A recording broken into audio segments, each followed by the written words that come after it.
This is Geeks Unleashed, episode 43. Well, look at Tom Cruise's mummy films. Right, well, and they're going fucking nowhere. Yeah. That's exactly the problem, Yeah. right? Like,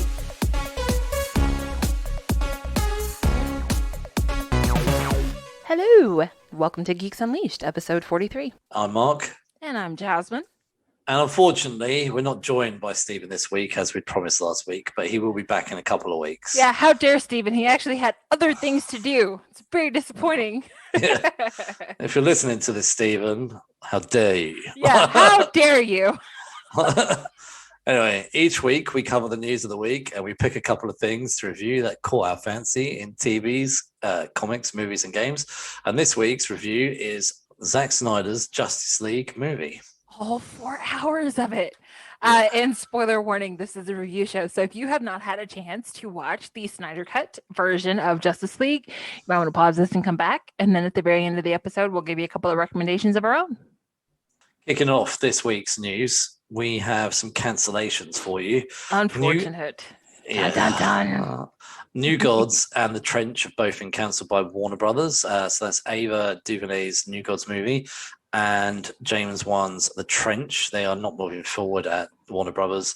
So The Trench was actually a spin-off from the Aquaman movie. Mm-hmm. I don't know if you remember, The Trench had a brief moment in the film and was a Jeff Johns comic from a few years ago in the Aquaman comics, which I actually did read. I thought was quite cool. So very unfortunate, because I was definitely looking to Ava DuVernay's version of Big Berta. Big Berta and Miracle Man. Like, I really wanted to see that. I want to see what The Trench was going to look like. I'm disappointed about that. So I've never been into like DC's New Gods, to be honest. They're not something that ever really appealed to me, but yeah, disappointing news. I think I'm more into it at this point after having watched the Snyder Cut, because they kept making references to the old gods in the Snyder Cut. So it would have been really interesting to see what the new gods bring to the table.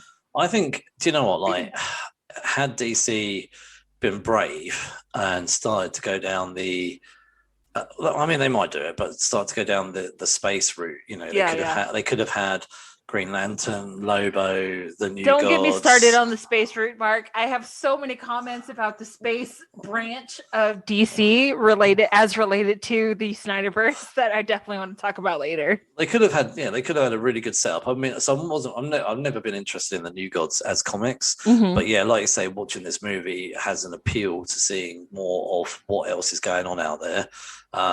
Anyway, it's cancelled, so which is unfortunate. Yeah. So our next bit of news, bit of reality. The MLB, Major League Baseball, has pulled the All-Star Game and the draft out of the state of Georgia. No new place has been announced as of yet, but the MLB's reasoning was because of Georgia's new passage of their super restrictive voter rights laws. Major League Baseball actually just started its season yesterday. Yesterday was opening day for several teams. A couple of games got canceled because of COVID-19. A few other games were able to move forward. But basically, Major League Baseball said that Georgia had no right to do what they did, and that their new laws are quite restrictive of being able to have voter access for everyone. And the state of Georgia responded and said that basically MLB has been corrupted by the liberal left, and that they have fallen for the leftist lies about what's going on in the state of Georgia. So a lot of American politics at play there, but basically what it boils down to is MLB said, Georgia, you're in the wrong. And so they pulled their event, which I think more people should do. As a personal opinion, but there you go. Yeah, no, I mean, everyone should have fair right to vote, and no one should interfere with that. Yeah. Obviously, I'm in the UK, so I didn't really understand a lot of it. So I thought it was quite interesting to cover. Well, they're the biggest so far, so we'll see if anybody else happens. As most people know, there are a lot of big productions that happen in Georgia, including things like The Walking Dead and all of the Marvel films. So, and even when Marvel films aren't there, the Marvel TV shows are there. So, who knows what Marvel is going to do? My guess is probably nothing. They're going to continue to stay in the state of Georgia. But we'll see. Yeah, we'll have to wait and see who else follows MLB. Mm-hmm. So moving on and back to DC. So a new report has suggested that as part of DC's extended universe, the multiverse, which is going to be covered in a potential Flash movie, that the Batman movie with Robert Pattinson is going to be set on Earth 2.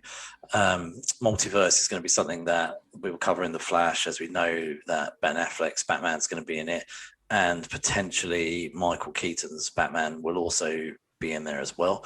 So for fans that may or may not know, Earth 2 has been something that's been used quite predominantly on the CW's Flash television show. Mm-hmm. Earth 2 was originally introduced in the Flash comic in issue 123 all the way back in 1961. So it's quite nice that DC have said that the Batman is set on Earth 2, so making it part of its overall linked set of movies. That sounds like a real cop-out to me, though, to be honest. Like, what Earth are we on now in this like DCEU film universe? Like, what Earth are we on? Because Ezra Miller's version of Flash did appear in the CW Flash TV series as a random cameo, but like, what Earth is Grant Gustin's Barry Allen from versus what Earth is Ezra Miller's Barry Allen from? Oh, I assume Grant Gustin's Flash is probably meant to be Earth 1. So whether or not the movies are clearly never going to want to be Earth 3 or 4, are they? So you're going to have them.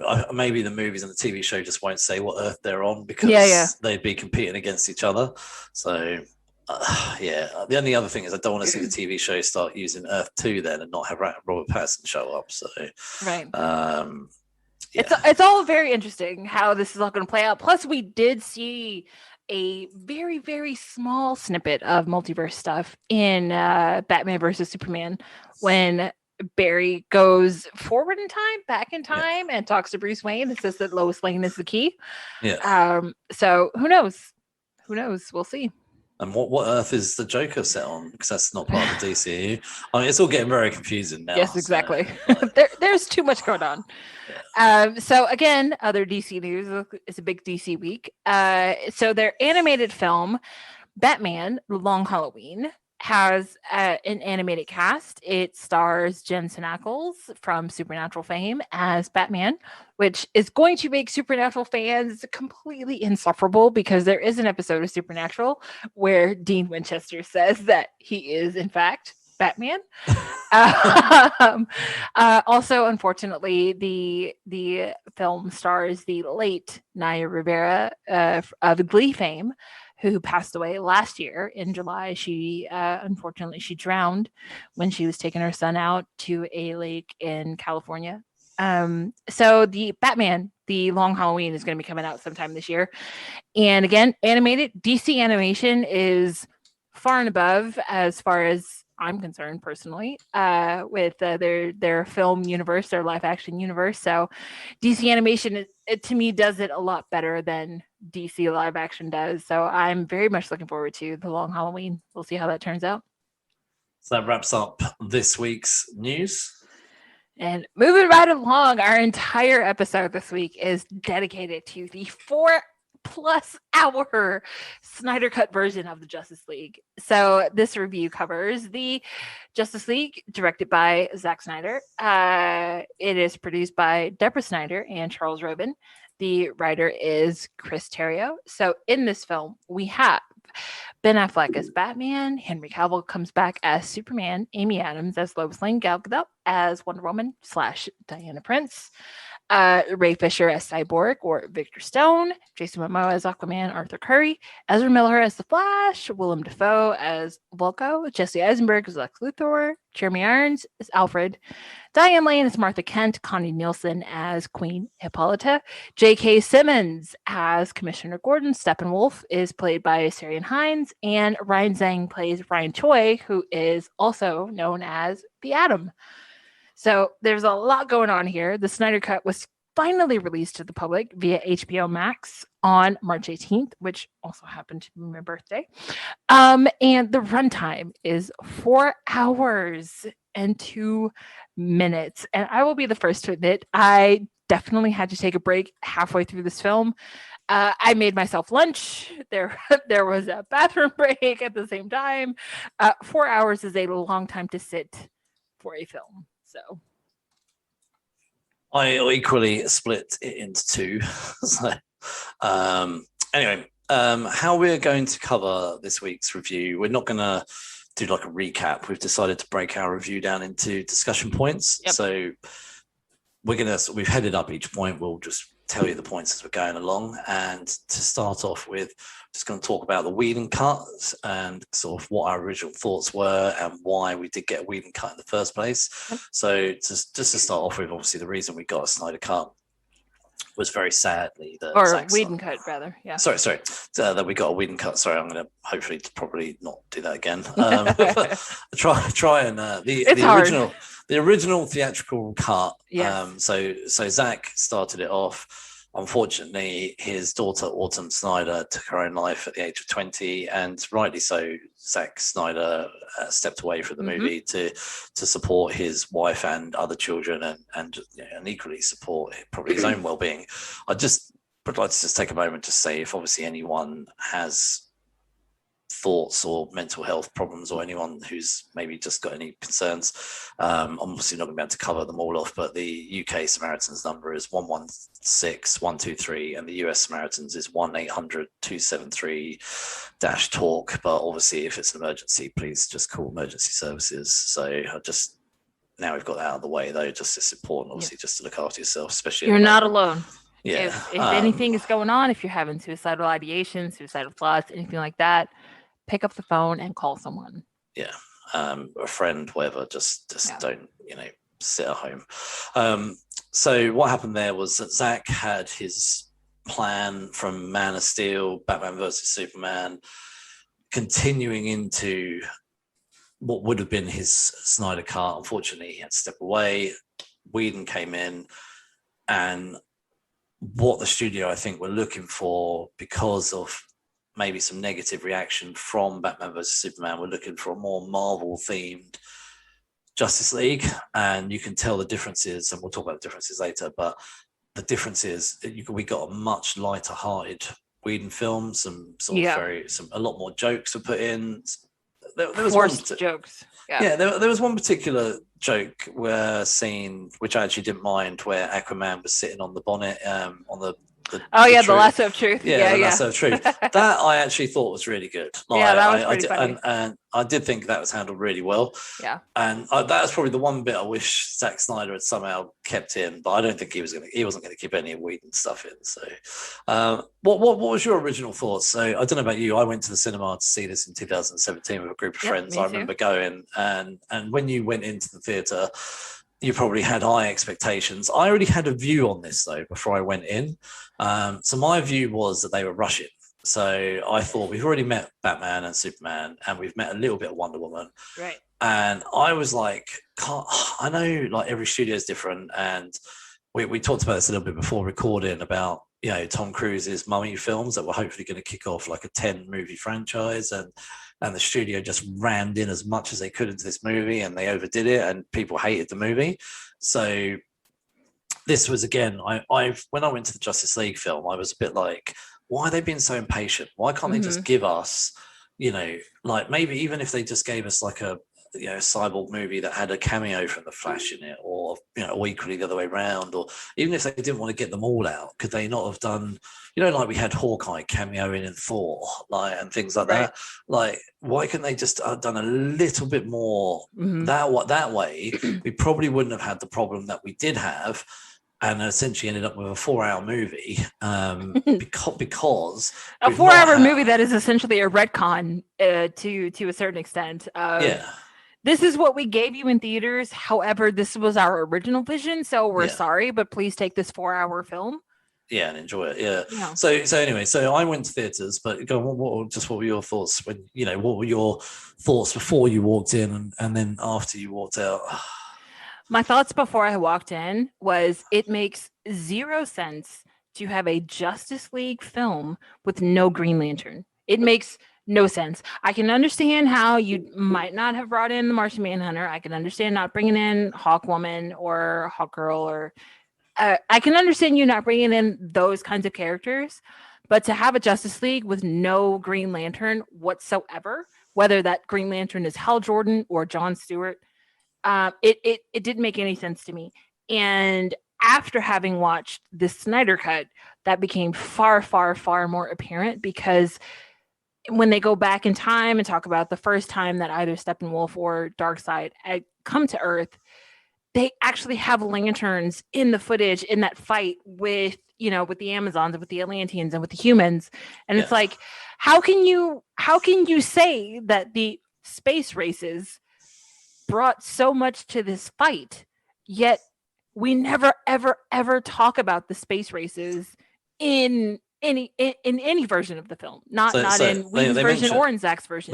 They mention like there being no Kryptonians or lanterns, like in both films, like specifically, so, yeah. So I imagine they probably stayed away from the lanterns because one, we'd hardly had any character development before this movie of the extra characters, Aquaman, Cyborg. And I can understand you not having a full Flash movie or a full Cyborg movie, but again, in my mind, it doesn't make sense that Justice League, A, came out before the first Wonder Woman film, and B, came out before you ever brought in a lantern that, since we're not including Ryan Reynolds' version of Hal Jordan in this universe, you should have had a lantern film and a Wonder Woman film released before you released Justice League, period. So taking away the Green Lantern film, when you walked out, though, did you enjoy the film? No, not at all. And I was embarrassed because I went with a friend who is like, they humor me and they go to like the Marvel films with me when they kind of release. And I was like, I know you don't really like DC, but come with me to this film so that we can, we can talk about it. And they were like, okay, fine, I'll go. And as soon as we walked out, the first words out of my mouth were like, I'm really sorry that I dragged you to this movie, because I'm a fan. I can fill in the gaps. I know, I can kind of make assumptions and figure how to get from point A to point B. But as someone who is new to this universe, like, I understand how how you might not have made the connections that I made. So I literally walked out of the theatrical version of this film apologizing for the film itself. To be fair though, some things did happen in the Snyder cut that you still had to be a fan as well. So we'll cover that. But no, so when I went with a bunch of friends. I can't remember, I'll be honest with you now, it's obviously 2017. I can't remember how many of us, but I do remember 2 or 3 of the people that came with us, and we're people that always go and see Star Wars or Marvel films or to be honest, actually there was a bunch of them that I went with to see 1917. So just that's the last film I saw before at the cinema before the world went nuts. So anyway, I remember going to see it, like I say, disappointed that we were at this point so early. I would much rather have had the build up, but Warner Brothers and Disney Marvel run their studios differently. And I think that's clear as we go along. As we left, I was really disappointed that I didn't love it. I didn't hate it. Like I didn't think it was the worst thing I'd ever seen. Right. But I was incredibly underwhelmed when I heard Whedon had got involved in the movie. Initially, I was quite pleased because a lot of Whedon stuff that he's done, I've enjoyed. It's funny. Right? Yeah, you think to yourself, like, oh, like I love Serenity, or oh, I loved, well, pretty Buffy much, or Angel. Buffy, Dollhouse, there's a lot of his stuff. And that was the biggest problem. It's like you're working in those series, like when that kind of stuff, that specific cast, they're catered to that dynamic. And the Justice League cast is not the same as your Firefly or Serenity or Buffy or Angel cast. They're not the same people. So they don't give like the same kind of performance. So for Joss to treat it the same way that he treated those properties, to me, watching these films back to back, which is a luxury. I will definitely concede that it's a luxury to be able to watch one and then immediately watch the other. But like watching these films back to back, nothing is more apparent to me than Joss being used to working with a comedic cast and then being taken over this film with a non-comedic cast. But also, he'd come in on an already established tone, and but that didn't matter to him because Snyder had finished about 70% of the film before Joss came on board, and Joss went back and reshot most of this film, which leads me to believe that they should have just waited. They should have pushed it back and let Wonder Woman come out first, and then released Justice League after the first Wonder Woman film had come out. Which I think people would have been fine with. But anyway, draw a line under that part. So the reason why we got the Snyder Cut was because of a lot of the dissatisfaction from fans and critics. But the fans have been extremely vocal, and there has been the well-known hashtag release the Snyder Cut. Release the Snyder Cut. Yeah, release the Snyder Cut has pretty much been everywhere. And I'll be honest with you, I didn't ever foresee that being released. I got to put my hands up and say I just didn't think. I thought that was a pipe dream. I just didn't at any point think Warner Brothers were going to ever release the Snyder Cut. I always assumed it was there because I assume that every original director has their own vision for a film. But like you, I never thought that Warner Brothers would actually give Zack Snyder the money and the time to redo a film that was released in theaters. So they gave him $70 million to go and finish his cut. And my thoughts are the reason they went and did this is because of the HBO Max app. I'm assuming that they wanted exclusive content over there in America for that. And apparently there's, the HBO Max app has seen really high numbers because of this movie. So it says a lot. I also think it shows the dedication. The people who are actually fans of this multiverse expect better. And because they expect better, they showed DC that what they were given was unacceptable. And I think that is just kind of part of why we finally got the Snyder Cut is basically the fans were like, hey, we know that you did the best with what you could for the situation at hand. However, this is not indicative of what we think that this film should have been. So do better. And so I feel like the Snyder Cut is DC's response to fans literally telling them to do better. Yeah. I think Warner Brothers saw what Marvel was doing, thought we want some of this, but we want it now. Okay, but see, the problem with that, and this is what I don't understand, what I have never, ever understood about DC. DC is phenomenal when it comes to their TV branch. When it comes to their animation branch, when it comes to that arm of their properties, they're great. They are so much better at the TV version of their shows than Marvel is, that it's beyond me. And I don't understand why the TV folks and the movie folks aren't actually talking to each other to actually make collaborations. Like, why don't you guys communicate? I mean, I get it. I get that we've had, but DC animation has been killing it since 1992 when Batman the Animated Series premiered. So from 1992 until now, I mean, we're talking 30 years pretty much of animation domination. And it just makes no sense to me how your animation branch can be like A tier while your live action branch is like EFGH tier. Like how is there such a discrepancy between the animation and the live action? Yeah, well, I think it comes back to, again, just summary there, that the fans got this movie. To be honest, without the fan demand, we wouldn't have got this movie. Right. We wouldn't be sitting here right now talking about it. So we're going to now move on to the differences. Yeah. So some of the biggest differences, first of all, the most glaring, in my opinion, the most glaring difference between these two films is the Snyder Cut was released in a 4:3 ratio, which is ridiculous given this day and age with everybody having widescreen 16:9 ratio televisions. And I get it. I get it. Maybe your 4:3 ratio was originally meant for IMAX. However, this film was released during a pandemic where people are not going to movie theaters.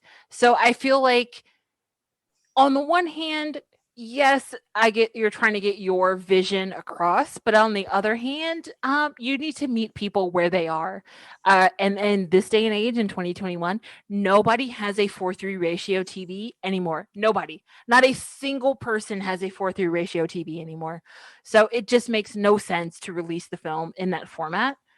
That was very, very hard to adjust to. It probably took me about 30 minutes to adjust to having those little black lines on the left and right I side know. of Do the you know? screen while I was watching the film.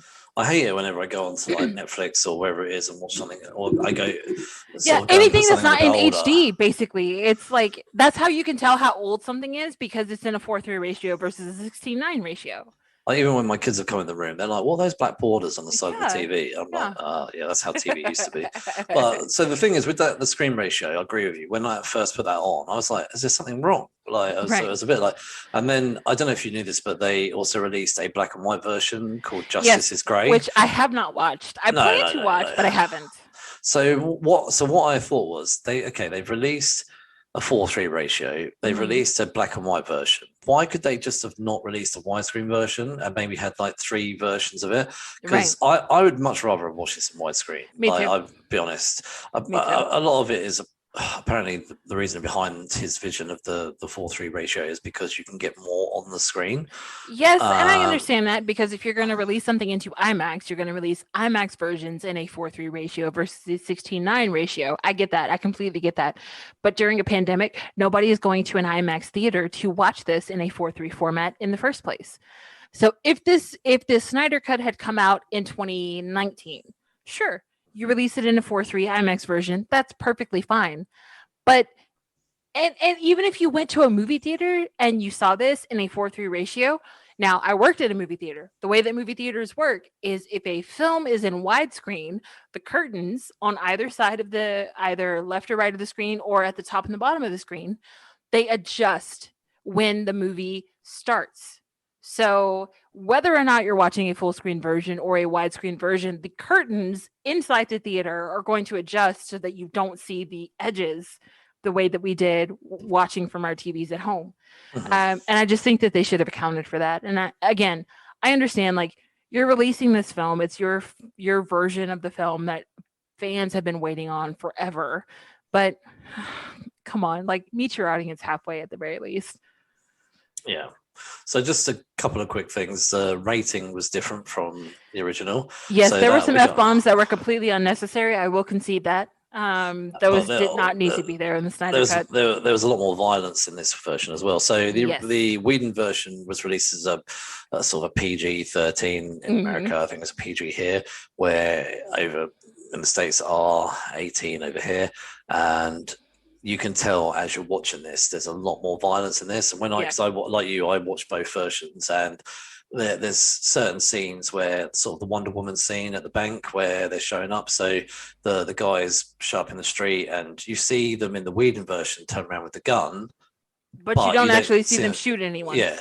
But in the Zack Snyder version, you do see the guy fall dead in the street. Yeah, and then you see him get dragged across the floor and the blood on the street. Yeah. So the Zack Snyder version is not a child-friendly movie. Oh no, because you see parademons get shot and then like brain matter explode. There's a lot of violence in the Snyder version. And then so now we've covered the ratings. The length of the movies, the original was 2 hours long, whilst the Snyder Cut is 4 hours long and split into 6 parts. Yes. So I think had this have probably been released originally, we wouldn't have got a 4-hour movie. There's no way. It would have been 2 films. I don't think. Well, I think it would have been 2. It would have 1 or 2 things would have happened. It would have either split into 2, Justice League Part 1 and 2, maybe 6 months apart, or I think they would have edited Zack's version down for the theaters, maybe into a 3-hour movie, and maybe when the DVDs came out, then released the what they wouldn't have called it that. They would have called it like the Ultimate Edition, a bit Yeah, like the with Batman director's versus cut or yeah, yeah, whatever. yeah, yeah. So you would have got this 4-hour movie, but on DVD, Yeah. and you would have got the 3-hour movie at the theaters and Yeah. 4 hours. But I will say yeah, this though. I think 4 hours is entirely too long for a theatrical cut. Now, and that is entirely the audience's fault. Like over the past 100 years, we have gotten used to films being between 90 and 120 minutes. That's pretty standard for like half an hour and a half to 2 hour film. Like that's the norm. Nobody wants to go to the theater for 4 hours. Nobody. And I think that is the reason that we have editors. That is the reason that you pay editors the money that you pay editors, is because it's their job to take your story that is 4 hours long and condense it into something that is actually consumable. So while I did enjoy this Snyder cut, 4 hours is entirely too long for a theatrical film. Entirely too long. I think the longer length movies are reserved for. I guess I don't want to say that a movie's not special because it's not, because it's not more than 2 hours long, but they're kind of reserved for your big event movies like Yeah, yeah. The Hobbit, The Lord of the Rings. Mhm.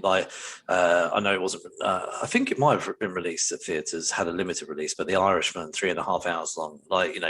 They are released for your big name directors, and Mhm. the what I consider, I guess, probably some Oscar type movies in there, those kind of event movies, or they do like what Avengers did and the Hunger Games done. They were, and even the last Harry Potter, they break them into two. Exactly. So And this I think. Twilight. As much as I dislike Oh yeah, Twilight, Twilight. Twilight Yeah, did the yeah. same thing. Yeah, so obviously we don't know what would have happened. Like Right. we're surmising here, it would have been. But the thing is, though, like you said, with Harry Potter, with Twilight, with the Hunger Games, it's possible. It is possible to take one singular thing, which in those cases, it was all a book, a final book, and you take that final book and you split it into two films. Nobody bitches about it. Nobody complains. People do it because you release them 6 months apart. They come out in the same year, generally, because you're usually going to do a summer release and then a Christmas release. So if they're coming out in the same year, they're only coming out 6 months apart. It's really no big deal. Plus, the studio benefits because you're doubling your profit. Mm-hmm. So I think a lot of the length, though, was the fact that Snyder put in much longer action scenes. So in a Yeah. lot of in the big action sequences, where you've got the Justice League fighting Steppenwolf throughout the Mm. movie, and then there's other bits where like the Flash is saving Iris, which we'll cover later. But each one of those scenes, there's a lot of slow motion used, Yes, which there's was a lot of slow mo in the Snyder cut. which could easily and it was heavily edited in the Yeah. Whedon version, so they edited out a lot of that slow motion, and even sequences where the Flash was running and saved Wonder Woman, where he managed to get her the sword, and in the Whedon version he tripped over, and they added in comedy and things like that. Yeah. A lot of that type of stuff was edited out of the Snyder version, but instead replaced with a lot of slow motion, which I didn't mind. I didn't no mind problem it with that either. slow motion. However, but when you're watching the Snyder cut, you can see like your film was already going to be twice as long as the original version. So, of course, you have this gratuitous room for all of this slow motion action. So, there is a lot of stuff in the Snyder cut that could have been cut down. But like a lot of it is basically just kind of Zack taking his time to tell the story. So it's a lot of stuff that we see in the Snyder in the like theatrical cut in the Whedon version, but in the Whedon version, maybe it takes 2 minutes. However, in the Snyder version, it takes 13 minutes. I know when I was comparing like some of the scenes, we'll talk about Mira a bit later, but when Mira's fighting Snyder, it's literally Steppenwolf, yeah. Sorry, Steppenwolf. It's literally a blink and you'll miss it sequence. Yes. But in the Snyder version, cut, it's like a 10-minute sequence. Oh yeah, and it's violent, and there's conversation going, and there's a bit of character development. Because in the Whedon version, Steppenwolf doesn't say a freaking word the entire time he's in Atlantis. The entire time he's there, he never opens his mouth and says anything. So those are sort of some obvious things there, but the opening scene, let's talk about that. So in the original Whedon version, we've got a mobile phone video of Superman, and they're sort of asking him about Earth and that kind of thing. And I guess it's Kids, meant it's to, kids asking him. yeah, Yeah. questions. And I think it's meant to give you like an eerie feel of Superman is gone. And Whedon's version, what I noticed this time, like I guess I didn't have a frame of reference the first time I saw this film, but like this time that I watched it, Whedon's movie is very heavily focused on Superman, and Snyder's movie is not at all focused on Superman. Like Superman is like a fourth or fifth level character in Snyder's version, whereas in Whedon's version, Superman is the end all be all of the reasoning why the Justice League is operating the way that they are. And well, throughout the movie as well, it's quite obvious that Batman and Wonder Woman are the tentpole characters of Whedon's film, whilst in Zack Snyder's cut, all of the characters, like, they are given like a good amount of screen time, and we'll cover the characters that are a lot more fleshed out, and even some characters that were just not even shown in Whedon's version, to try and build like a much bigger Justice League movie. And their reasoning becoming, to rescue Superman was brought together in a much more different way. But anyway, so come back to the opening scene. So we start off with Superman, the video. It immediately jumps straight into the action. Batman is Bruce Wayne is in costume. He's got one of these parademons, and also he's trying to lure out a parademon. He's got some bad guy hanging him off the roof, pretty much. And he's sort of saying, he's hanging him off because of fear, and he said they're attracted to fear. It seemed to me like Warner Brothers wanted to get like Bruce in the suit pretty quickly, versus in the Snyder cut, Bruce Wayne doesn't get into costume for almost 2 hours. So he spends about 2 hours building the team, which I was fine with. Like I was completely happy with that. So, so it's a completely different start. And then after that, we go straight into Wonder Woman's bank scene, which is almost again rushed through. Whilst when we get the bank scene in the Snyder cut, it's about a 20-minute sequence. I mean, it's lengthy. The people who are not robbing the bank, but the terrorists in that scene actually have plenty of dialogue. Like, we meet the police officers that are involved in this whole sequence of trying to get, trying to talk these terrorists off the ledge. Like, there's so much more exposition. And again, when you have the liberty of no time limit on your version of the film, then of course you can keep all of these things in there. And to be fair, watching these films back to back, I don't think that there's much missed from the theatrical version versus the Snyder cut that was just released. Of that scene, right. Like we get the gist of it. Like Wonder Woman doesn't have to make friends with these kids. Like Wonder Woman doesn't have to know their life stories. Basically, we understand that she's doing this because it's the right thing to do, and that's pretty much the gist of that whole scene. But like the thing is, with the Snyderverse, again, he has all of this time, so he takes his time. And so you get to see these nice moments where after everything has happened, Wonder Woman is talking to the kids who are on this field trip that actually they get kidnapped, and she's kind of like, are you okay? Is everybody fine? And then, one girl is kind of like, oh my God, can I be like you when I grow up? And Wonder Woman is like, well, you can be anything you want to be. I thought that's quite a nice moment though. Yeah, it's a great moment, but like, is it necessary to the scene? No, it's not. Not for the audience. No, because we already know that that's the kind of person that Wonder Woman is. Like we know that about her. I'm pretty sure there's a slight difference as well when he says, I don't believe it. And in the Whedon version. Oh yeah, there's a difference because he says, I don't believe it. And in the Whedon version, Wonder Woman says, believe it. But in the Snyder version, Wonder Woman says no, the other way around. In the Whedon version, she said, well, I'm a believer. And in the Snyder version, she said, well, believe it. Yeah. And I was a bit like, why the difference? Why? I don't get the difference. Like, because it's so marginal. Like, I just don't really get it. So anyway, so that's sort of, that was the beginning of the Whedon film.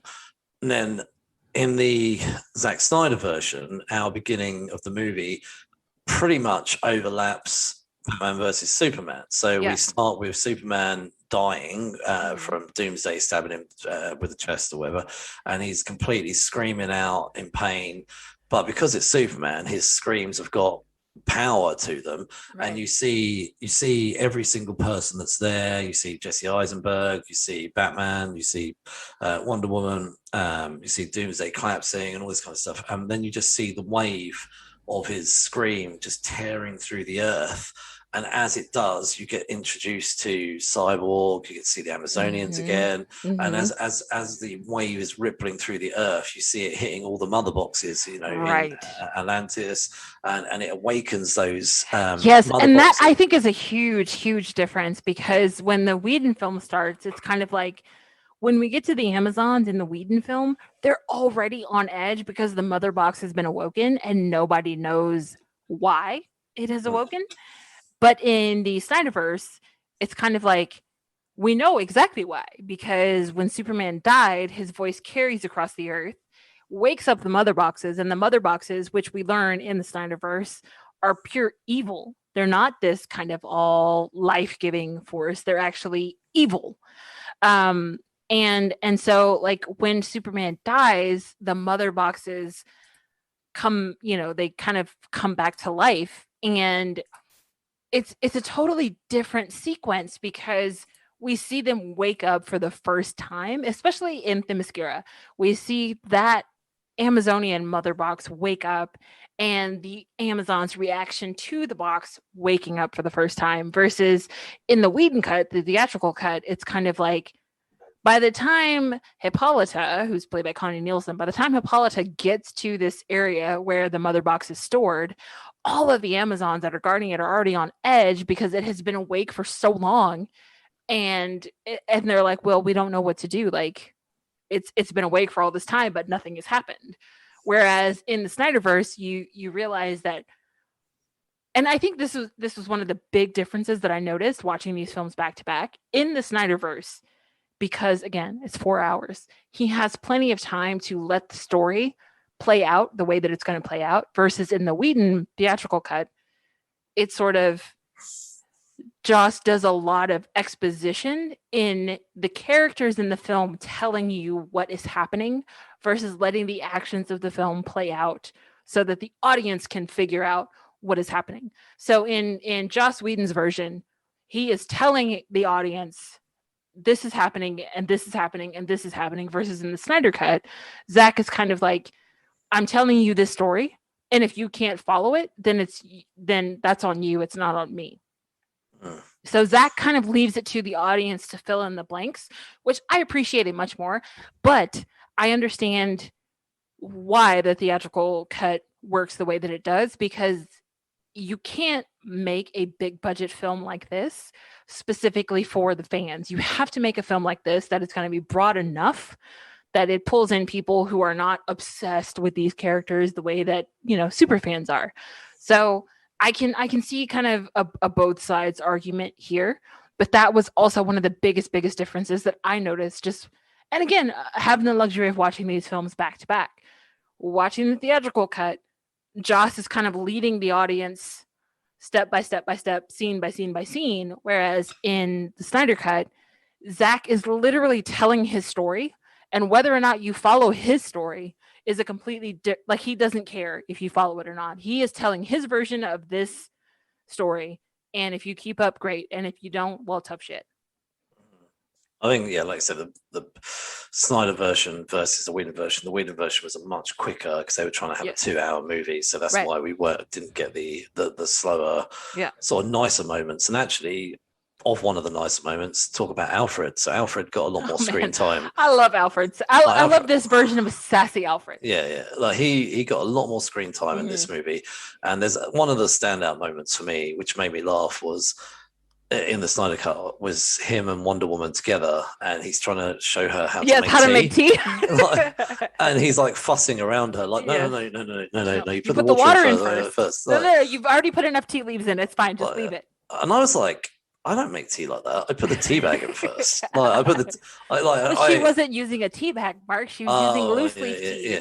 I know. Which I've never done. I'm not a fan of that. I have had that before. I would much rather I think to tea me, bag, loose leaf water. only works if you're going to put it in one of those little capsules Okay, that yeah, kind yeah, of yeah. contains everything. Like, I Yeah, don't that's want what it we've just done it. floating around in So the water. because I was thinking, well, yeah, like yeah, I don't want the tea loose in the water. That's Right, right, horrible. Like, right. yeah, I mean, I have had that before. Where you put it in the capsule and then you put it in the thing and then you Yeah. take the capsule out. Like, yeah, just so you know, Englishman here. How I make tea bag. I do not have sugar. Tea bag, hot water. Mhm. Take the tea bag out, settles. Get the milk, put it in, stir it. I'm done. Right, so I'm the opposite. I boil the water.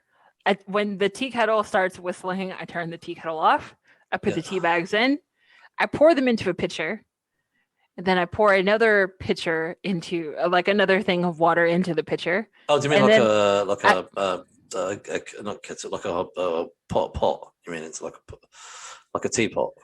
well, I take the water from the teapot after the tea bags have been in the teapot, and then I put it into a pitcher, and then I put it in the fridge, and then I drink the tea the next day. So I have iced Oh, tea. oh, I don't drink hot tea. oh, disgusting.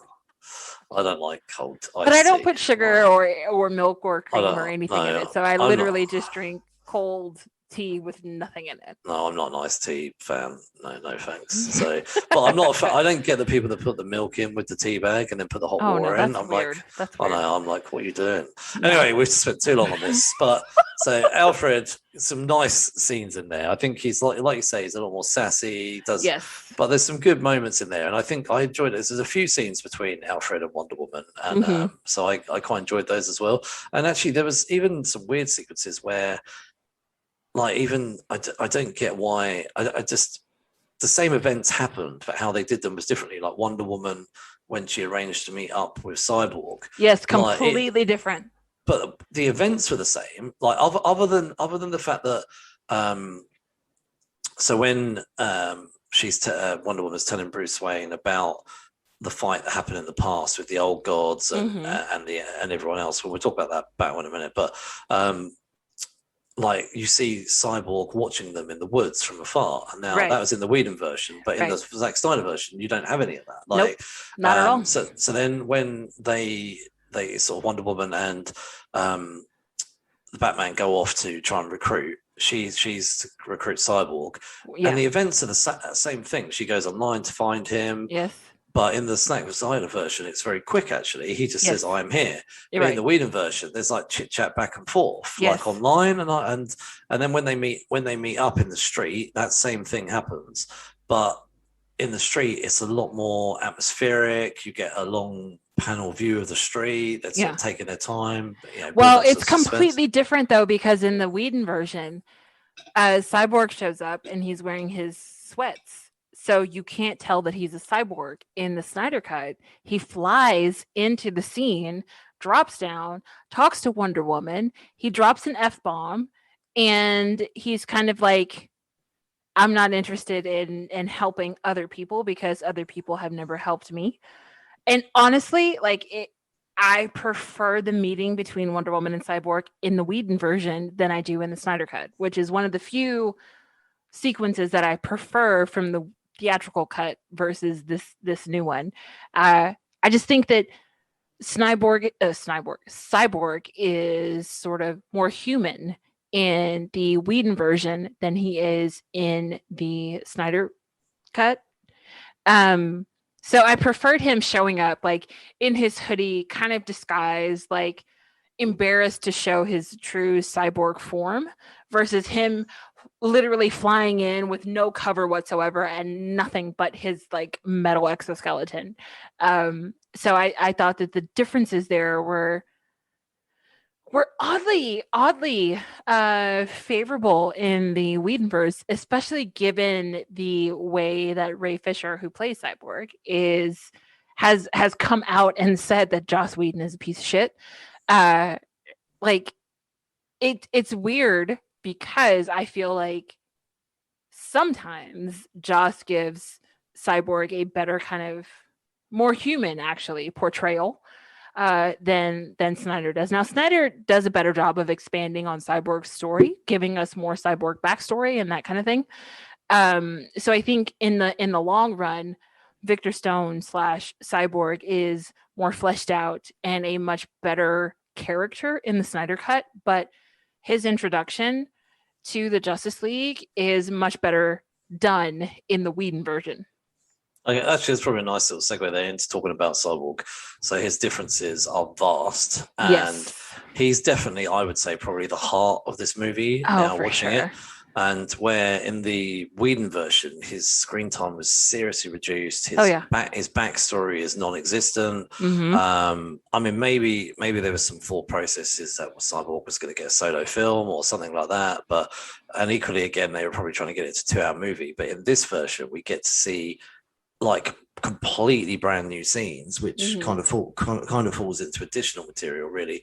But the differences here are that actually we get a flashback on him and his mother in a car accident, and we get to see that their father is more focused on work. His father's more focused on work, and he wasn't there the day of. And you actually get a big scene of him in the Gotham, right, playing football. Playing Which football. There were so many images released before Zack left the original film, where you see Victor Stone playing for Gotham City University, where you see him playing quarterback, you see him playing football. Now, tiny pet peeve as a fan of American football. There is no freaking way on the planet that you would ever have a quarterback playing that position with no mouthpiece. That's totally random, totally just my thing. But like watching the Snyder cut, I was like, he's not wearing a mouthpiece. That would never work. Maybe you missed him take it out. No, he's not wearing a mouthpiece, Mark. Anyway, so you see the accident that involves him to become Cyborg. Right. So it's nice that we get that rather than in the Whedon version. And it's so much more gruesome in the Snyder cut. In the Snyder cut, he has there is nothing below his rib cage. Like he has no midsection, no legs. He has no arms. He has a nub of an arm on his right side and no arm at all on his left side. He has no eye on his left side in the Snyder version. In the Whedon version, there is a flashback where sort of Wonder Woman and Bruce Wayne are watching the footage of Silas bringing his son back to life. And he has like a full body. I mean, he has like half an arm on one side, but you can still see he has a midsection and he has legs. But in the Snyderverse, it's kind of like, dude, your entrails are like hanging out of your rib cage, like while you are propped up on this platform before Silas puts the mother box to you. And throughout the movie, Cyborg has character development and relationship building with his father. So you can see him and his father like really struggle with their relationship, and the father hasn't told anyone at work what he did, and why would he? And so then he makes a tape recording and Cyborg destroys it. However, the father does actually get some heroic time as well. He sacrifices himself towards the end of the movie to make sure they can track the third mother box. And then when Cyborg comes back home, he uses his abilities to rebuild the tape recorder, which he destroyed, so he could actually listen to his father's last words. So you can imagine if you didn't have superpowers, how annoyed you'd be if your father ended up dying and you've right, and you destroyed the last recording that he ever made for you. Yeah, that would be pretty devastating. Yeah. So, and then our other big difference was the Flash. So, oh man, I mean, it's when you're night and day, movie, honestly. When you're watching this film, honestly, it does feel like you are watching a different movie, like a movie that was essentially had maybe 20% of the Whedon cut, and then the rest of it was just felt like brand new. And even throughout the film, there's so many scenes that were redone, like almost the same conversations, not word for word, but there were same conversations in certain areas. Completely different. Well, like the meeting between Bruce Wayne and Barry Allen was completely different between the films. Yeah. So we meet Barry Allen probably I've got to say somewhere around half an hour into the movie, something like that. No, you meet him pretty early on because that whole sequence with him and Iris happens early, and then Yeah, no, it's 20 to later 30. on he meets Bruce Wayne. Yeah, no, but it was about 20 to 30 minutes into the film Mm-hmm. where you see him with Iris. But what I Right. mean is then he meets Bruce. So we get this whole brand new scene. So we meet the Flash, who's having goes into a pet store, and on the Right. way out, Iris goes out, and I knew it was her because I remember seeing Yeah. them talking about them casting Iris and her being cut from the film. So you see this nice little interaction between the two of them, Mm-hmm. eyes meeting, smiles, all that kind of stuff, and we know that from comics and the CW that Barry and Iris are meant to be. Yeah. And as he's looking out the window, he keeps looking out the window, and she's about to die, and he uses his flash speed and goes out and saves his life. Mm-hmm. However, he does slow down for a moment so that she sees him. So Yeah. that would be a nice moment for a hopeful Flash movie if there ever is made one. Right. If we ever get a director that stays long enough to finish the freaking film. Yeah. So, but throughout the movie, again, there's so much, I would say, character development of the Flash, Mm-hmm. and we get some silly moments taken out, which we didn't put in this thing about the scene between him and Batman, where he's like, "Oh, I don't know how to save Brunch. people." Yeah. Yeah. The whole Like, brunch thing. and also they took out the. I didn't actually mind the scene, but the after credit sequence between him and Superman, where Yeah, they that race was a each cute other. scene. So I actually would have been quite happy for that bit to have stayed. Yeah. But again, that was just something humor that Well, that was we one didn't of want the to stick things in that I there. noticed between the two films is that there is a lot of forced humor in the Whedon version of the film than there is in the Snyder cut. Mm. Like, there's so many sequences. Like, I understand that especially in Teen Titans, like in Teen Titans, whether it's like all of the different iterations of the animated version of Teen Titans, Cyborg's signature line is "Booyah."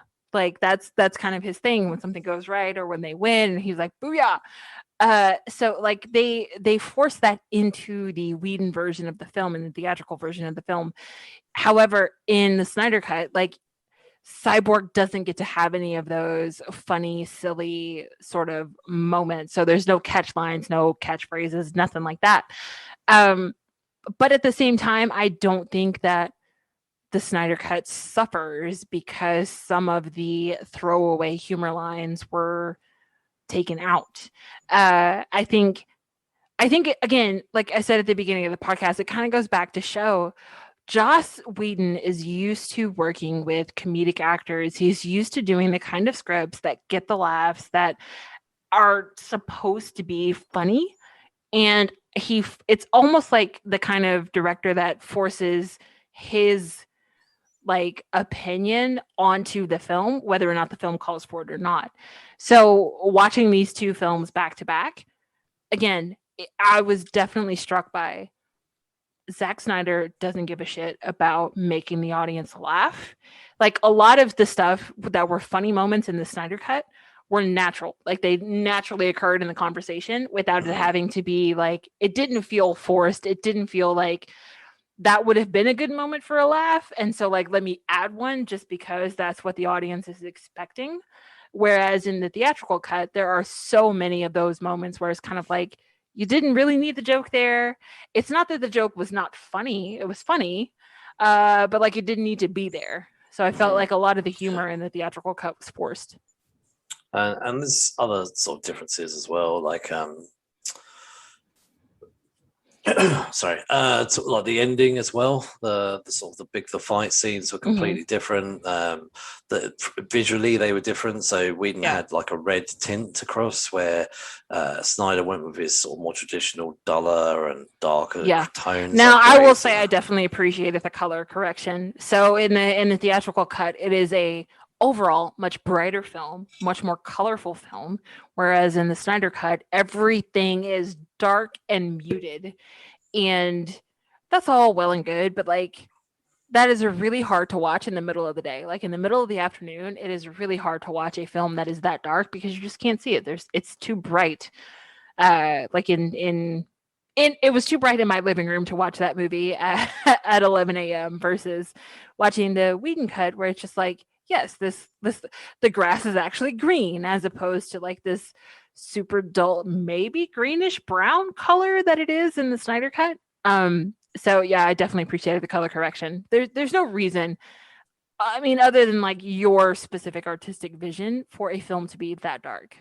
I was quite happy with the darker tone of Snyder because I felt it went in line with BVS and Man of Steel. Well, So yeah, but like those films didn't have to be that dark either.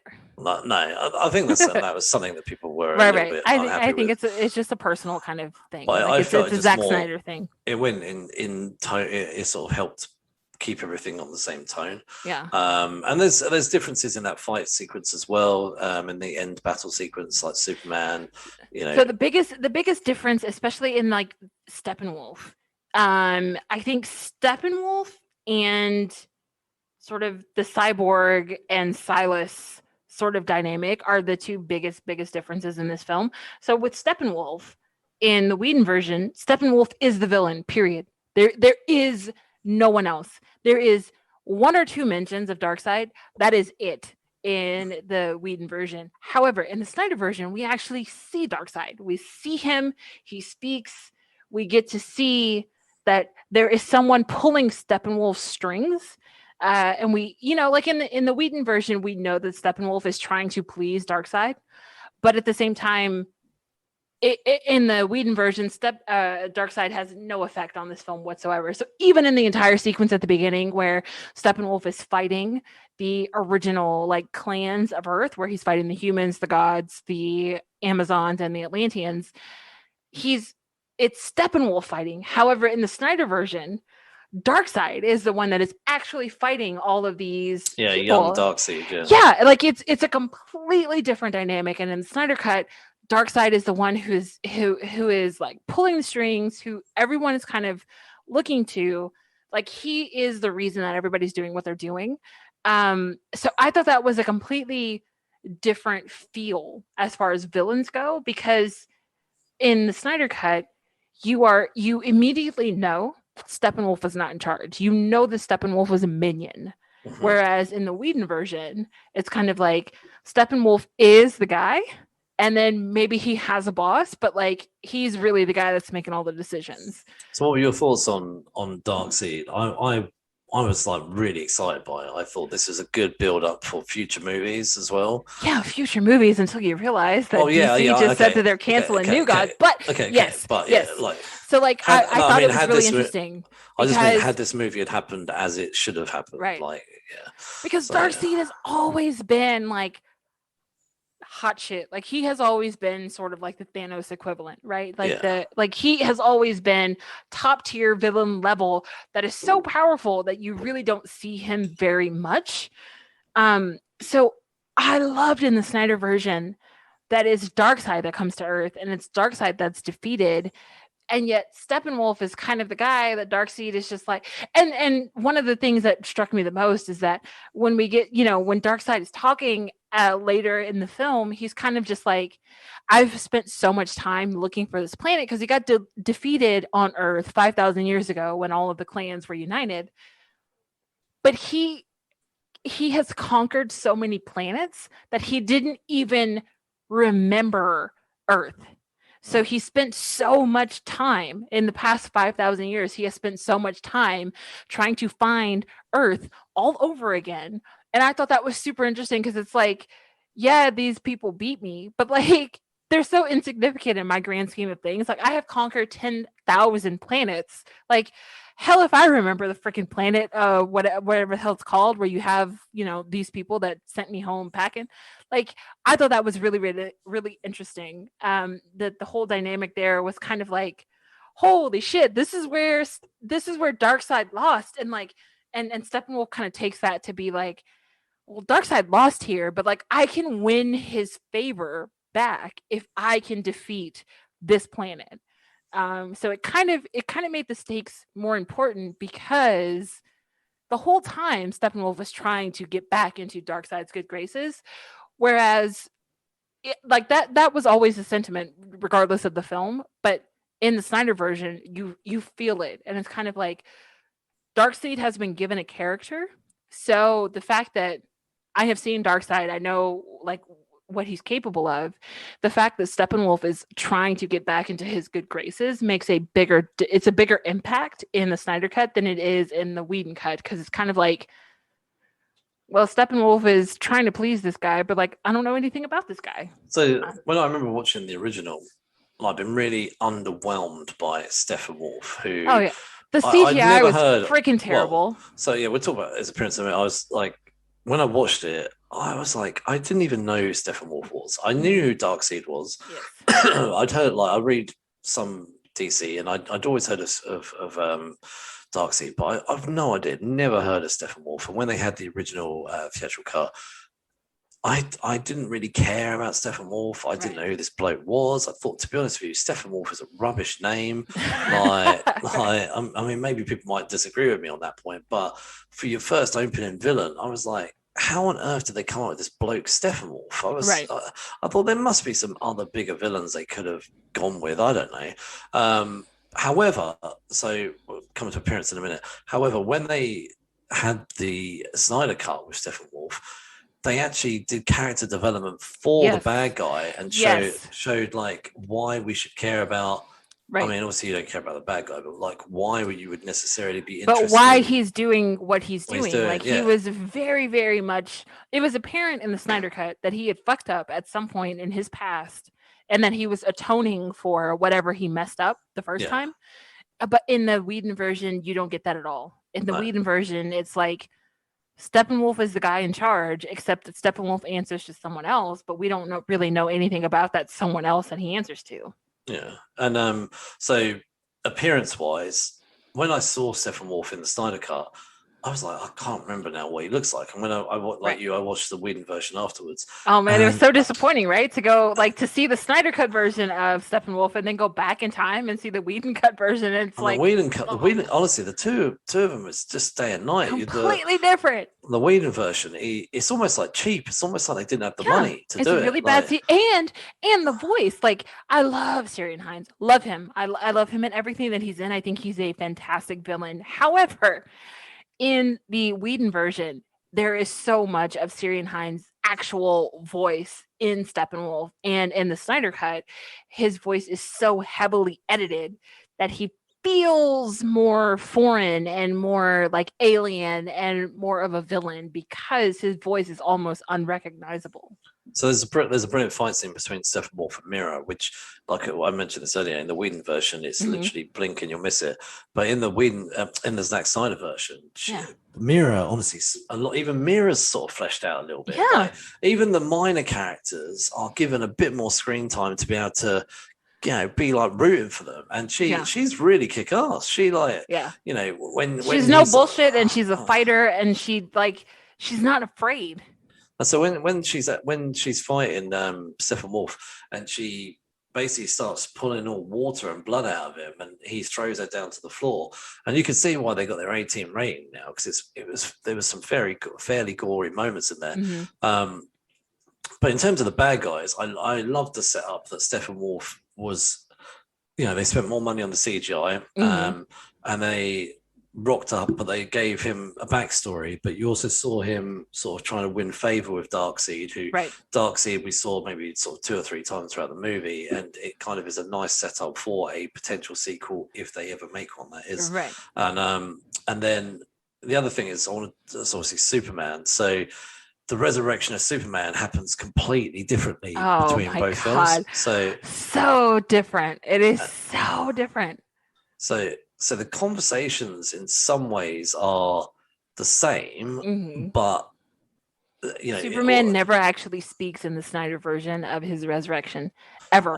No, he doesn't say anything. So no, what I was thinking of was in the Batcave, they are standing around the circle talking about the mother box, and Cyborg is giving them the history of the mother boxes, and then everyone, and I love it. The Flash says, I know what you're all thinking, but I'm not going to say it. Yeah, I'm not going to say it. And then Cyborg does a projection of Superman.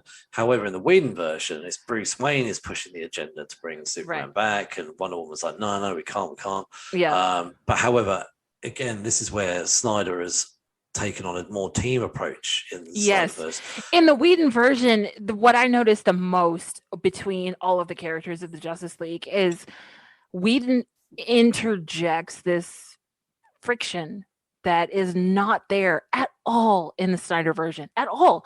Like in the in the Whedon version, there's Aquaman does not like Cyborg. He taunts Cyborg. He doesn't trust Cyborg. He thinks that Cyborg might be working for Steppenwolf. And in the Snyder cut, there's none of that. There's none of that division. There's none of that sort of distrust that there is in the Whedon version. And for the life of me, I can't understand why you added all of this friction to the team, because there's nothing wrong with the team without the friction. Like it's still a very kind of new thing. They're all new to each other. They don't necessarily trust each other, but they also don't necessarily distrust each other. So like it's a completely different team dynamic between the Whedon version and the Snyder cut. And I much preferred the Snyder cut version because again, it feels like Zack gives the audience the option. Like he trusts the audience enough to assume that the audience is going to understand why things are happening, versus in the Whedon version, when we get the team together, it's kind of like Joss is giving the audience all of the information as opposed to letting the audience draw its own conclusions, which is what Zack does. So with Superman, there's quite a lot of differences. Oh yeah. So Superman is a huge influence in the Whedon version, which as someone who's not really a fan of Superman, like it really just annoyed me because I was like, I don't care about Superman. I don't care. Like I was far more interested in everybody else.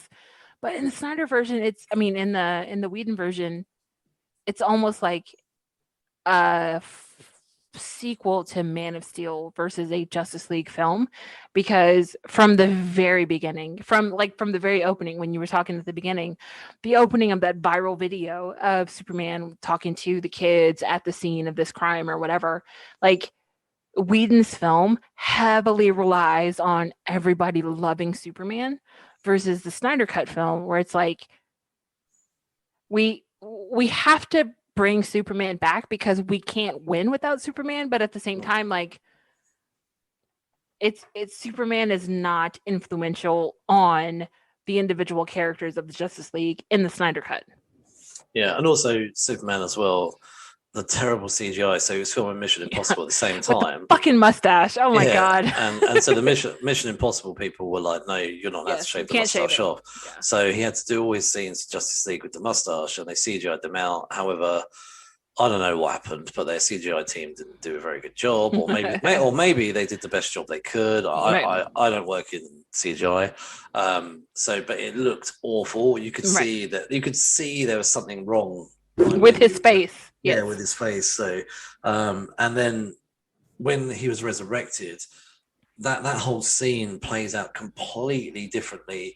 I mean, well, probably 90% differently. There were some moments that were the same, like Cyborg's arm coming alive and wanting to shoot Superman. Yeah, but it's different because he never talks in the Snyder one, right? He never talks. But in the Whedon one, he sort of has this whole thing about, you won't he's pissed at Batman still. Yeah, you won't let me live. You won't let me die. Yeah. You know, and then he starts going about, like, do you bleed? And then when he throws Batman on the floor, and Batman makes a joke about, I'd do a little bit, or I might do now, or something. I can't remember exactly, but he makes a joke about bleeding. And again, that's another sort of Whedon trying to force a sort of a quick laugh in there. Which, Batman doesn't make jokes. No, Batman is not humorous at all. I mean, when Batman does make jokes, you actually can laugh because it's natural. Because the character of Batman makes humor so rarely. When he does, you're like, you can laugh. Like when the Flash said, "What is your superpower again?" and he's like, "Well, I'm rich." Like that is a Batman joke. Like that makes sense for Batman. That's always a Batman joke. Like even when I'm sit with people, they're like, but Batman doesn't have powers. I'm like, he does. His superpower is he's rich. Yeah, he does have superpowers. So anyway, like let's sort of move on from the differences to the additional scenes, where there were some additional scenes were also slightly different as well. So cover off, sort of linking quite nicely here with Superman. So the black suit. Yeah. So nice. It was so great in the Snyder. I was not expecting that. So he goes into the spaceship and he does get his black suit, which if you I haven't read it, but the Return of Superman after Superman dies in the comics, Superman is in a black suit, and I think from memory, it's something to do with him trying to absorb more power from the sun to get back to being Superman again. He also then flies off to where Alfred is, and he meets Alfred, and they've obviously, I don't believe they've met before. Nope, And they haven't. so then he tells them where they are, so that he can go off to save the day. And his differences in the fight sequence between him and Steppenwolf. Oh my god, his entrance with Steppenwolf, where he just kind of takes that hit from the axe on his shoulder, like I am not impressed. Was so badass. It was so badass. And in the Snyder version, he doesn't fly off and save any. No, people. He doesn't help the Flash. There are no people. So in the Snyder version, like in the Whedon cut, there's this whole family that you get attached to throughout the movie. Like this family trapped in this Chernobyl-like city where Steppenwolf has taken over the nuclear reactor. That family doesn't exist in the Snyder cut at all whatsoever. So like we don't give a shit about any of the people that may or may not be in this town where the nuclear reactor is when they go to Steppenwolf's lair. Yeah. So in the Whedon version, Lois and Martha have a scene at the Daily Planet. That scene doesn't happen in the Snyder version, but the conversation kind of happens. Yes. So in the Snyder version, we get to see Martha. So we see a scene earlier on, which is the same about the foreclosure. So we know that Martha has lost the farm. And then we see this scene, which is very dark and gloomy in her apartment, and Martha Lois' shows apartment. up. Yeah, Lois' apartment, and Martha shows up and has a sort of a bit of a heart-to-heart with her. Right. And then Martha sort of says goodbye and she leaves, steps out into the corridor, and then she only freaking shapeshifts into the Martian Manhunter. And when she lost my shit at that point. Like I love Martian Man. John Johns is one of my favorite. He is, in fact, my second favorite Justice League character. My first favorite being Hawkgirl, but John Johns. Love. I have always loved the Martian Manhunter. So when that happened, I was the same as you. I was like, I freaking like jumping out of my seat. My wife was watching with me. She's like, who is this? And that's the thing. And that's the thing. Where John Johns! I know. So I was like, it's a Martian Manhunter. And my wife's like, again, who?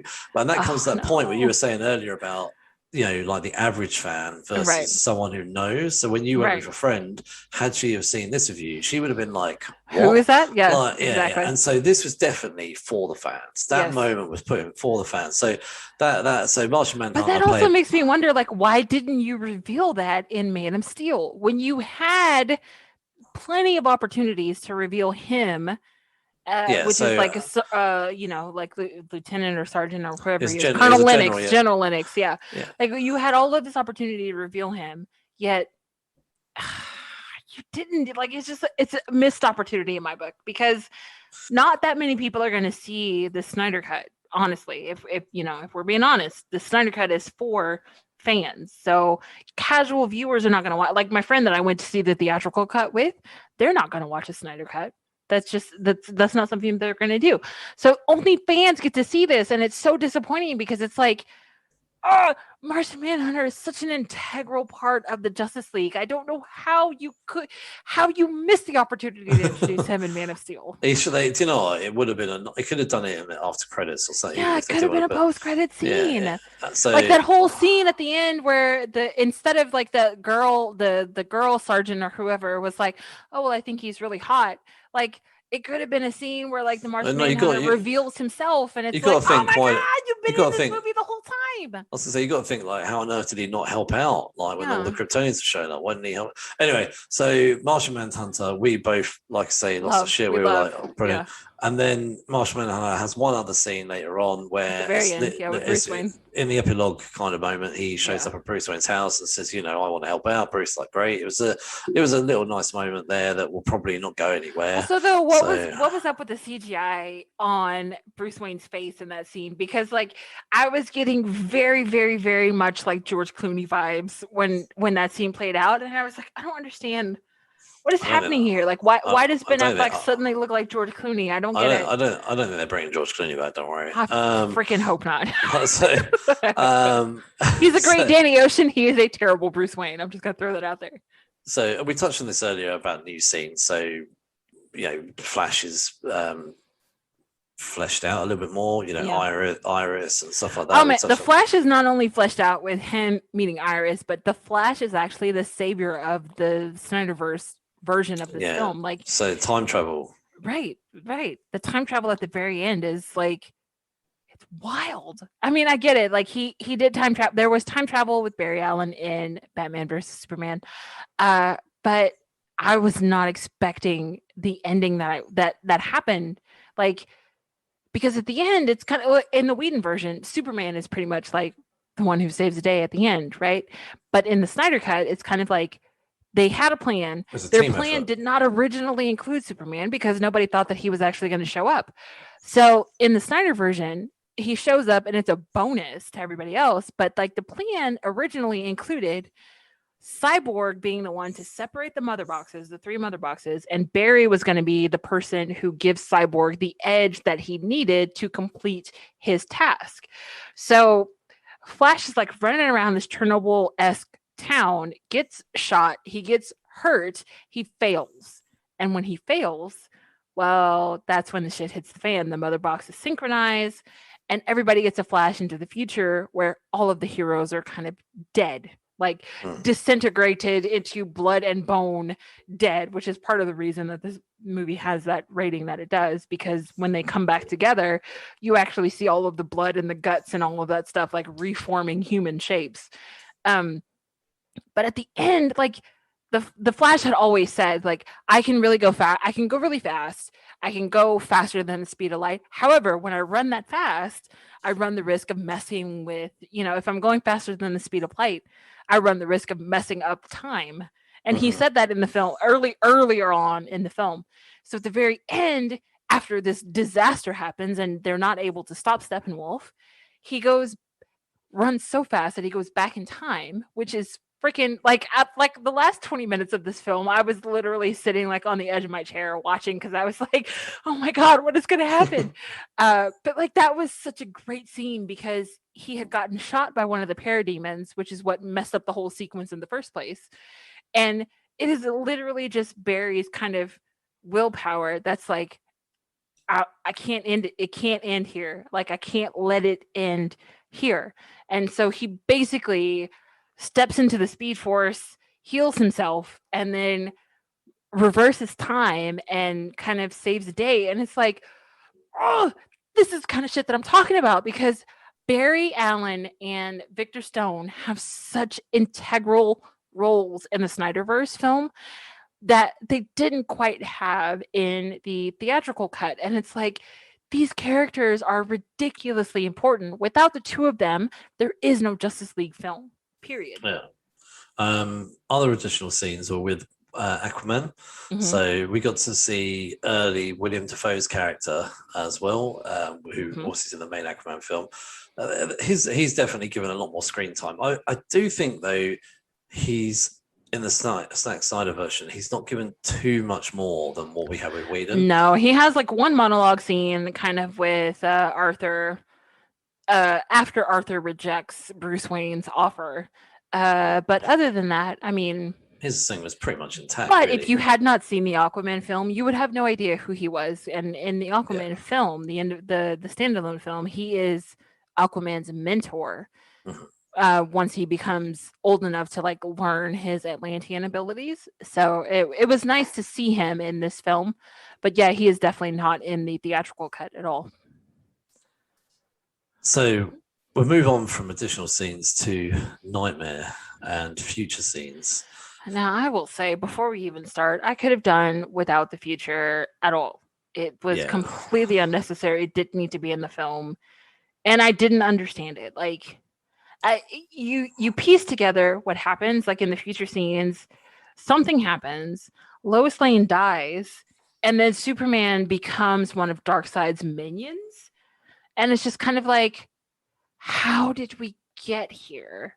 So that's so just to clarify, that particular scene is right at the very end of the movie. But that's the epilogue. So we actually have two of those. So when just before Cyborg is about to pull the trigger and save Superman, he has a sort of a flash forward to a potential future where Superman turns bad. Yeah. And you see like a scene of Wonder Wonder Woman Woman's with dead. some pennies on her eyes and some coins on her eyes and stuff like Yeah. that.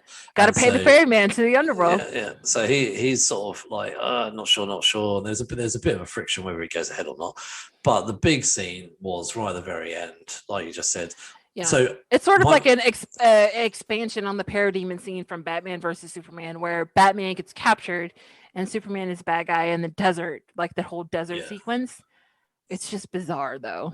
So so if he would have left that, because I know you like, I think we both could have probably done without that scene. Yes. However, leaving that scene in as it is, I would much rather they'd have shifted it to after the titles, just like to create some separation from the main film. Yeah, from the main because film. The main film had an end.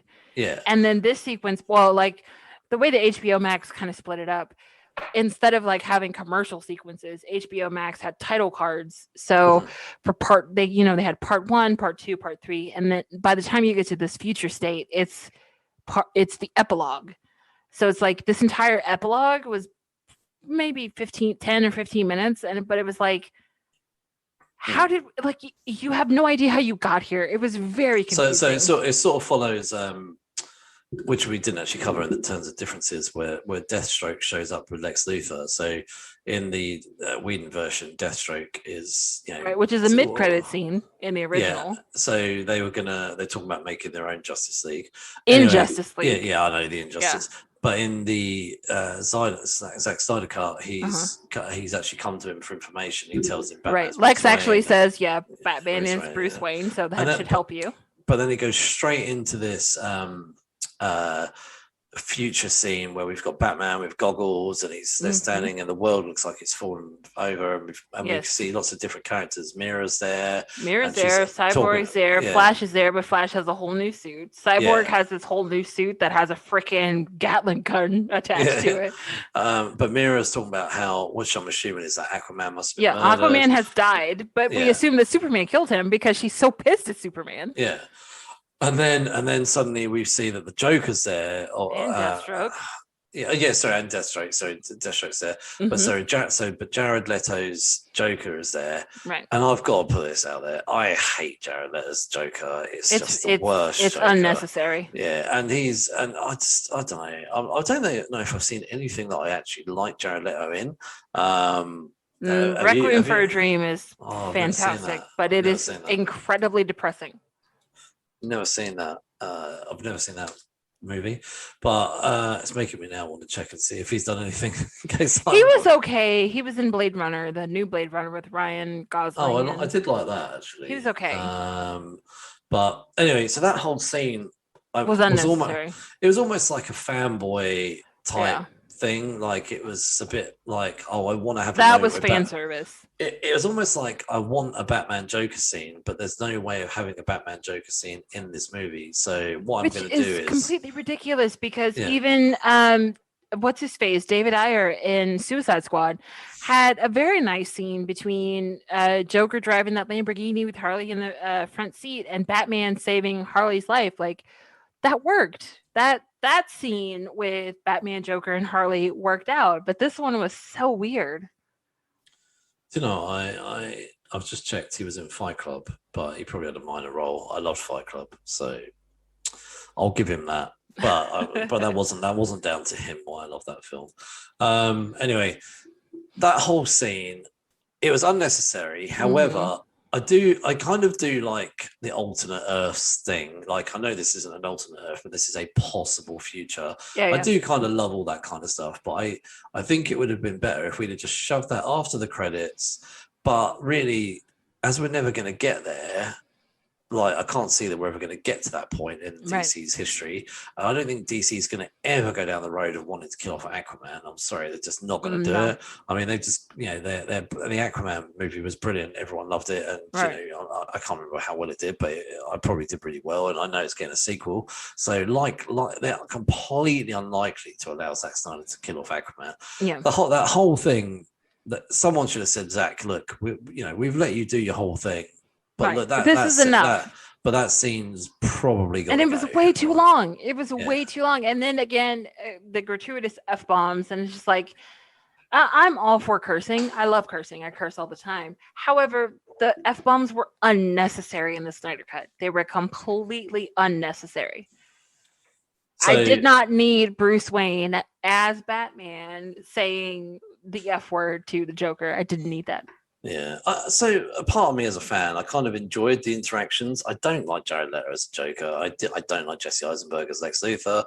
I think those are two bad castings in my opinion, and I know I've heard equally arguments for why people love those ones, especially Jesse Eisenberg. I'm still not a fan. I'm yet to be convinced. The kind of Lex Luthor I like is the Lex Luthor from like Smallville or even Supergirl's Lex Luthor. I quite like. You know, I prefer the more serious. I don't mind a bit of camp, but Jesse Eisenberg is like 100% camp. Anyway, I've gone off the subject here. So that's kind of covering off our differences, our future scenes, our additional scenes. I'm sure we may have missed one or two Well, there. the There biggest was a though lot. was Lois Lane with when she opens the drawer at one point Oh like yeah, no, I was going to wait, come oh, like okay, sorry. onto that in his overall plan. Yeah. Sorry, his future plan. So the Snyderverse. So we've heard a lot following this movie about his overall plans and his potential future plans for his. You know, he had so many movies and stuff like that. We've seen the hashtag come out now, restore the Snyderverse from fans. And that's kind of taken over the whole release of Snyder Cut now. We're now getting restore the Snyderverse because fans have enjoyed this movie. Yeah, well, I gotta say, after seeing the Snyder Cut, like I am 100% on board with Zack Snyder's version of a sequel to this version of Justice League. So 100%. and literally the next thing I was about to say was about Lois Lane pregnancy. Yeah. So there's a moment where she pulls out the drawer and you see a pregnancy test. That's clearly done. I think she pulled out the drawer to get something from it. I can't remember what it was, but she pulls out the drawer and as she picks it up, you see a pregnancy test. And I'm like, oh, that's deliberate. Yeah. So afterwards, so this is apparently. By the way, though, let me just tell you, women do not keep pregnancy tests in the drawer of their nightstands. I'm just gonna throw that out there. Like that might not be a thing that people are familiar with, but that is not where you would keep a pregnancy test. It stays in the bathroom. It does not go in your nightstand drawer. Anyway, continue. Unless I don't know, she just chucked it in there. No, because you don't pee on a stick at the nightstand. You pee on a stick in the bathroom. Like you would not do that anywhere else in your house.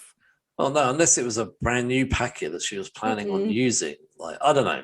Anyway, so the overall plan, apparently, Lois. So there's a bit of a setup here that. Zack Snyder had like a 5-movie arc, and it was going to include Lois being pregnant and potentially leading to Batman dying in Justice League 3, and there was some sort of plan about maybe them calling their child Bruce Kent. Sounds a bit weird to me. Can't see that happening. And he could have potentially led to being Batman. So I don't know. Seems a bit weird to me. It seems a bit forced. Yeah. It almost seems like Zack Snyder just really wants a Batman movie, and Warner Brothers don't seem to want to give him a Batman movie. So I don't really know, but there's sort of so that was kind of it. But there's also been talk as well about Justice League 2. So, I mean, these sort of things are a little bit conflicting, but there's apparently Justice League 2 could have had Lois Lane been killed, where Lex Luthor tells Darkseid the key to getting Superman to maybe come to your side or flip out or whatever it is Lois. Well, apparently that's not a secret, though, because everybody knows that Lois is the key. Yeah, well, maybe. Well, obviously, Darkseid wouldn't have known that because he's on the other side of the galaxy. Snyder also has had some potential interest in a Batgirl film, but he has said after this, though, he is sort of done. I can't see.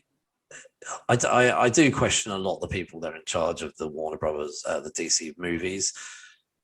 I really hope they're sitting down at the moment going, shit, like, what are we going to do? Right. Like, we've got our plan over the next 5 years of movies. We were going to get rid of Zack Snyder, but actually fans are going crazy over this Snyder Right. Cut. But they also need to figure out their shit with Ray Fisher, because for them to pull Ray Fisher from the Cyborg film when Cyborg and Flash had the most chemistry between any other members of the Justice League, like it makes no sense for you to pull Ray Fisher from his film. Work your shit out, give Ray Fisher whatever he's asking for, put him in the Flash film, give him his own film, and let's be done with this, because honestly, they were the two characters that really shown the most. And it makes sense that they shown the most because they were the two characters that did not have their own individual films when this film came out. Like, of course, there was no Aquaman yet. However, everybody is familiar with Jason Momoa. Everybody kind of loves Jason Momoa. He's sort of like a universally liked character or person. Game of right. Thrones. Exactly. As Stargate Cal, Atlantis. Khal Drogo. Right. Yeah. So, like, but you had Cyborg and you had Flash, and they really, really were the heart and soul of this film. They were the heart and soul of the Justice League. They were the two characters that ended up saving the freaking world at the end of the day. So for you to just kind of treat them like they don't matter is ridiculous. Give the people what they're asking for with the Flash and the Cyborg, and let those two characters kind of play out in their own films. So me and Jasmine, we wrote down our standout characters, and actually for the film, Barry Allen and Cyborg, aka Victor Allen, was our sort of standout characters for these movies. And which really, Mark and I hardly ever agree on stuff like that. So like the fact that we both said the same thing was kind of interesting. But also there was minor characters that really stood out for me as well, like the introduction of the Atom. Even though it was like maybe 2 scenes, I was like, that's quite cool that they've done that as well. Like, and again, that was an Asian guy, so again, another sort of minority. And but Victor's dad as well got so much more screen time, and I guess that forms part of why Victor was so good in this movie. It was understanding his motivations, because initially he wasn't particularly interested, and then he only really gets interested because they take his father, and then he completely buys into being in the team after his father sacrificed himself. And there's so much great, to be honest, the story and development for both these characters is really good. Like, we both really love these characters. And one of the things that I hated the most was the way, and again, this is having the luxury of watching these two films back to back, literally back to back in the same day, is the way that Joss Whedon kind of portrayed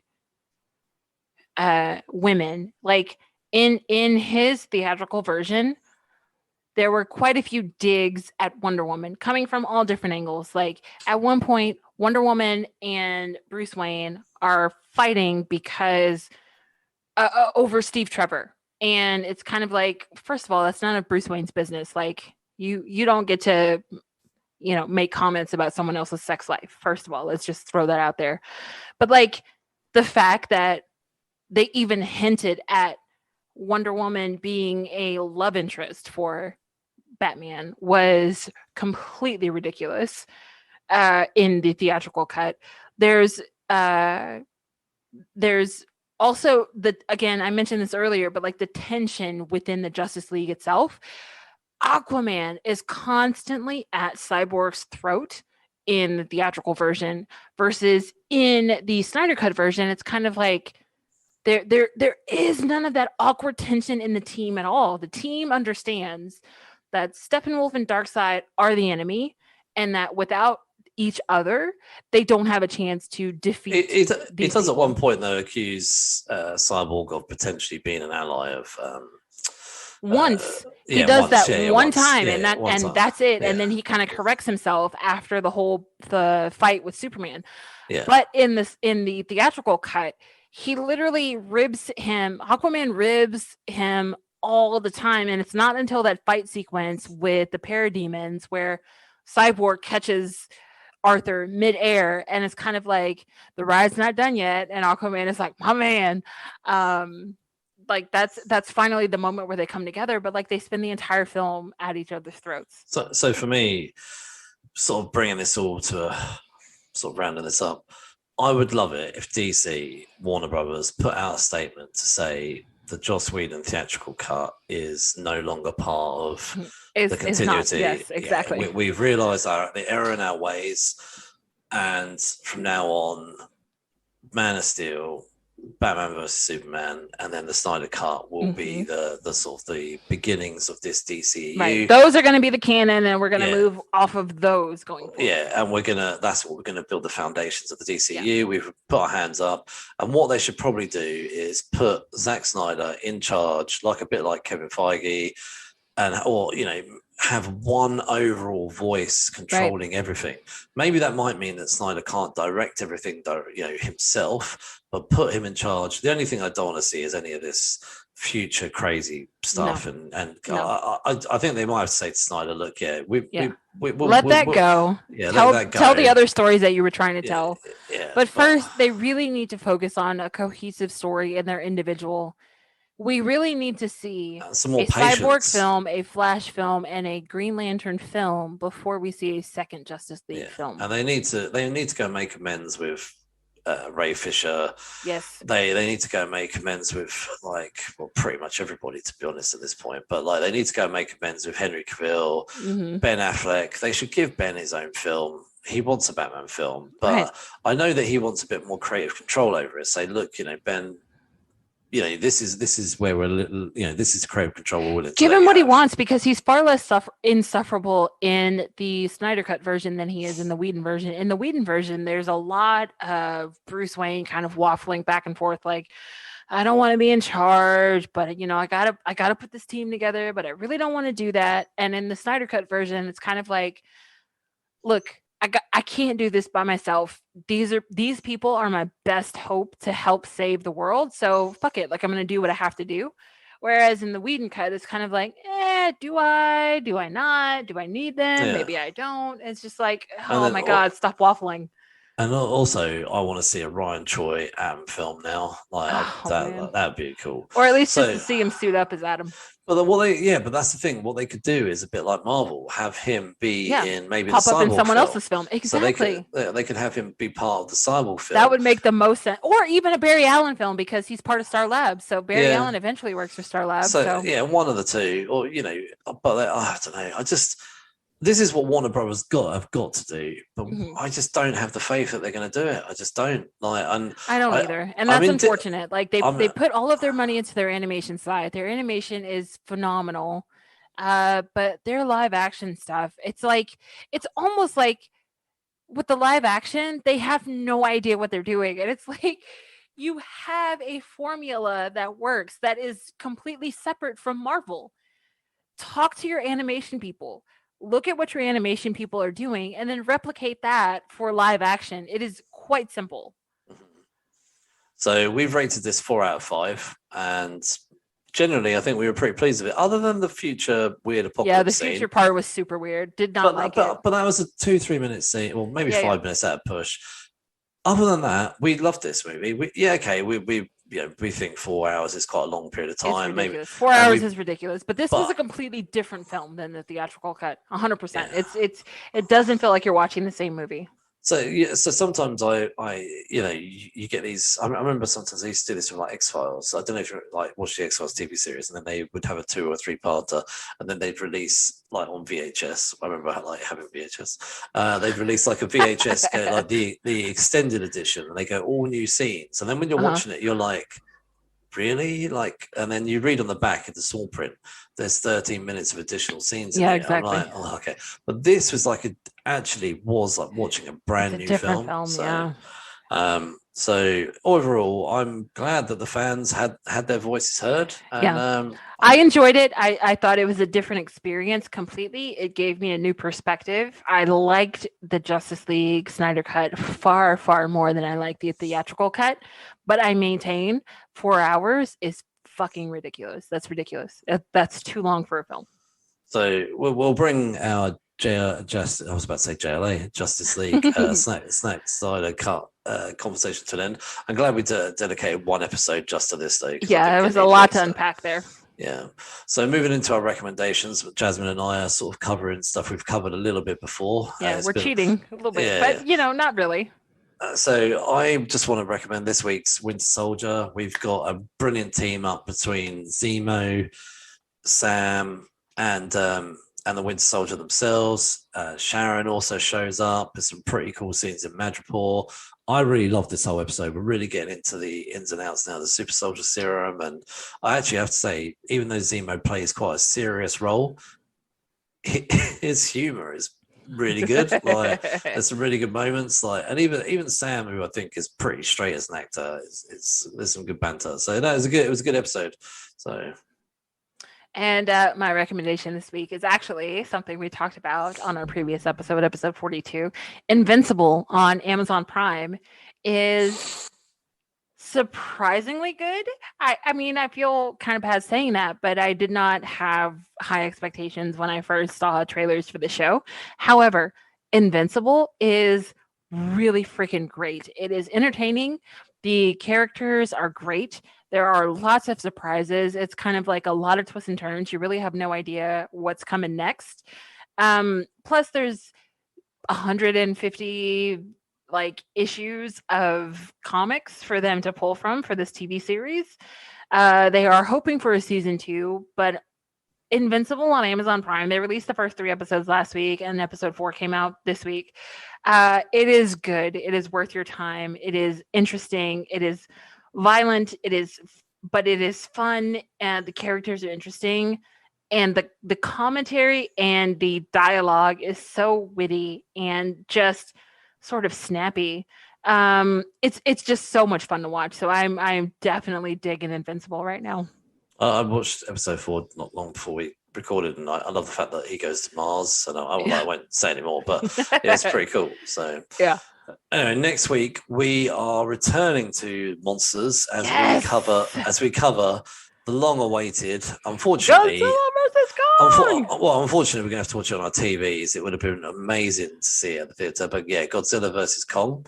And we are going to cover Discovery of Witches season 2. Which I'm so excited about. The first season of this show, like I love the first season of the Discovery of Witches so much that I bought the book. So I'm very much looking forward to talking about season 2. I got halfway through the book. It's a big book. It's a very large book. The book kind of annoys me because there's so many scenes in the library, and I'm like, I get it. Like, you don't have to explain that she goes through the same process every time she goes to the library. Like, you explain it one time and I understand it going forward. So that's one thing that really annoys me about the book. It's like every time she goes to the library, we go through the entire sequence of how she checks out the books and how she talks to this person, how she sits at this spot. And I'm like, I know how the library works. Like, can we just move on to the action part? But anyway,